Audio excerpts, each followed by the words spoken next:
Hello' everyone. যে আজি এটা ভিডিঅ' এটা মানে পুৰণি এটা মানে মই টপিক আৰু লৈ আহিছোঁ। কেতিয়াবা মানে যিটো পুৰণি আমাৰ স্মৃতি মেমৰি সেইবোৰে আমাক বহুত দুখ দিয়ে বা সেইটো কাৰণে আমাক হেপিও কৰায়। মানে মই যোৱাকালি PDF ফাইল এনেকৈ চাই থাকোঁতে মানে মোৰ যিটো ৰেলৰ আছিল, ৰেলৰ ৰিজাল্টটো পালোঁ, মানে NTPCৰ যিটো গ্ৰেজুৱেট লেভেল NTPC আছিল তাৰে, সেইটো আজি শ্বেয়াৰ কৰিম বুলি ভাবিলোঁ। অলপ দেখা পাই মোৰ বেয়াও লাগিল মনটো। এইটো মোৰ যিটো মানে হেৰি আছিল, এটা মক টেষ্ট আছিল, স্ক্ৰীনশ্বট মাৰা আছিল। মই কিবা কাৰণত স্ক্ৰীনশ্বট মাৰি থৈছিলোঁ, মই এইটো গ্ৰুপত দেখ দিলি চাগে। আৰু এইটো মোৰ ৰেংক আছিল 698, 10,000ৰ ভিতৰত। আৰু পাৰ্চেণ্টাইল আছিল আপোনাৰ 93% পাৰ্চেণ্টাইল আছিল।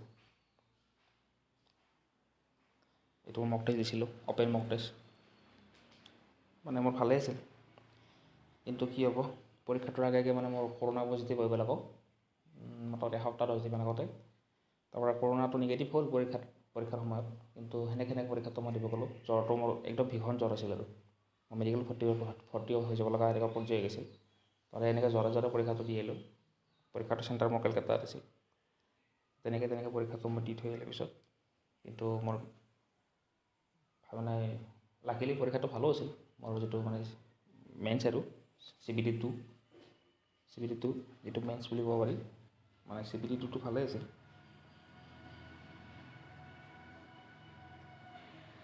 CBT 2 ভালেই আছিল, মেইনছ ভালেই আছিল। কিন্তু মোৰ যিটো নন টাইপিং পষ্ট সেইটোত মই নাপালোঁ। আৰু টাইপিং পষ্ট পালোঁ হয়, কিন্তু টাইপিংটো মোৰ বেয়া হ'ল আকৌ। টাইপিঙত মানে মোৰ স্পীড কম, মানে 30 ৱাৰ্ড লাগে আৰু মই 20 ৱাৰ্ডে মাৰিলোঁ। আৰু যাৰ বিনিময়ত মানে মই নন টাইপিং পষ্টটো নাপালোঁ। আৰু যদি মই মোৰ হয়তো কৰোণা বা জ্বৰটো যদি নহ'ল হয়, বেমাৰটো নহ'ল হয়, তেতিয়াহ'লে মই হয়তো নন টাইপিং পষ্ট পালোঁ হয়। আপুনি এইটো চাব পাৰে, এইটো অল ইণ্ডিয়া লেভেলৰ আছিল। অল ইণ্ডিয়া লেভেলত মানে মোৰ ৰেংক আছিল আপোনাৰ, চাব পাৰে, অল ইণ্ডিয়া লেভেলৰ এইটো পষ্ট আছিল। এইটো মানে মক টেষ্ট আছিল, অ'পেন মক টেষ্ট আছিল। আৰু ইয়াত মোৰ 698 ৰেংক আছিল, 10,754 ভিতৰত।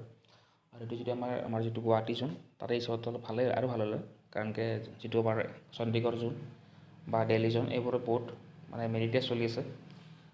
কিন্তু তাৰে তুলনাত আমাৰ অলপমান গুৱাহাটী জোনত অলপমান কম আছিল। চ' মোৰ আৰু অলপ ভাল ৰেংক হ'লে এইটো। কিন্তু কি ক'ব আৰু, দুৰ্ভাগ্যক্ৰমে পৰীক্ষাটোৰ আগে মোৰ 10 দিনমান আগত মোৰ কৰোণা পজিটিভ ওলাই গ'ল। এনেকৈ আৰু মই মোটামুটি 7 দিনমান ভৰ্তি হ'ব লগা হ'ল মেডিকেলত জ্বৰৰ কাৰণে।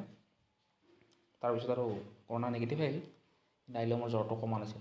মই পৰীক্ষাটো দিবলৈ মানে ইমান ইচ্ছুক নাছিলোঁ, কিন্তু মা আৰু ভাইটিৰ কথা মতে মানে পৰীক্ষাটো মই দি থৈ আহিলোঁ জবৰদস্তিকৈ। কিন্তু পৰীক্ষাটো ভালো হ'ল, কিন্তু মোৰ নন টাইপিঙৰ পষ্টত নাপালোঁ। আৰু টাইপিঙত বেয়া হ'ল। এইটো ৰিজাল্ট আছিল। মই মোৰ নামটো মানে হাইড কৰি থৈ দিছোঁ, নামটো মই পাব্লিছ কৰিব খোজা নাই। এইটো মোৰ ৰং আছিল। আৰু এইটো আপুনি দেখা পাইছে আপোনালোকৰ, এইটো মোৰ টাইপিংটো ইংলিছত আছিল।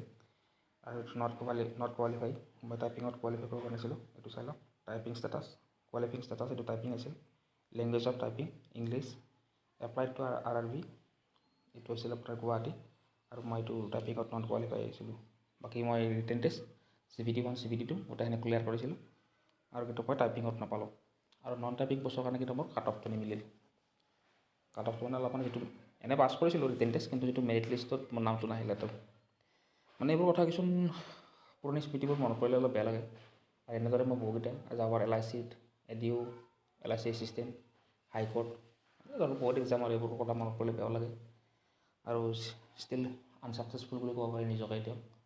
আৰু যোৱাবাৰত মানে মোৰ APSC মেইনছটো কেনেকৈ বেয়া হ'ল গম নাপালোঁ। ইমান ধুনীয়াকৈ লিখি পেলাইও মেইনছটো বেয়া হ'ল, এইটোও গম নাপাওঁ কেনেকৈ কি হ'ল। যি নহওক আৰু যিটো হ'ব লগাটো আছে, ভাগ্যত আৰু যিটো আছে সেইটোৱে হ'ব। আৰু মানে এতিয়া ক'বলৈ গ'লে মই এতিয়া হাৰ মানি যোৱাৰ দৰে, আৰু ক'বলৈ গ'লে দিশহাৰা, হাৰ মানি যোৱাৰ দৰে। এতিয়া আৰু বস্তুটো স্বীকাৰ কৰি লৈছোঁ নিজকে আৰু আনচাকচেছফুল বুলি। আপোনালোকে লাগি থাকক, সেইটো মোৰ কামনা, আপোনালোকে যেনে ছাকচেছ হয়। বাছ এইখিনিয়ে ভিডিঅ'টো, থেংক ইউ।